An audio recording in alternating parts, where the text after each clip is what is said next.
In this video today we will see how to restore or recover the permanently deleted photos from your Android device. Let me open the gallery of my phone and suppose let me delete this photo. Move to recycle bin. Once you delete the photo, it will remain in the recycle bin in the gallery for about 30 days. So if I go to gallery, if I go to these three dotted options, recycle bin, I will be able to see the photo up to 30 days. So if I want to restore, I will select it, and if I tap on this restore icon, this photo will again be available in the gallery. Now suppose if I delete this photo,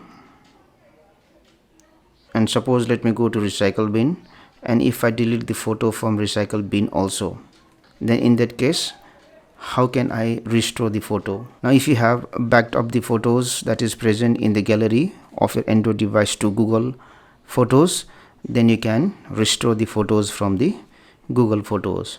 For example, let me go to Google Photos.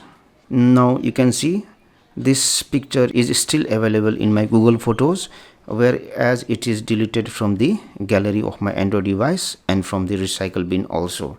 So if I want to recover this photo, I will tap on these three dotted icons here, download, and once the downloading is finished, you go to the Samsung folder, go to my files, go to this internal storage, go to DCIM, and go to this restored folder, and you can see the photo is restored to the phone.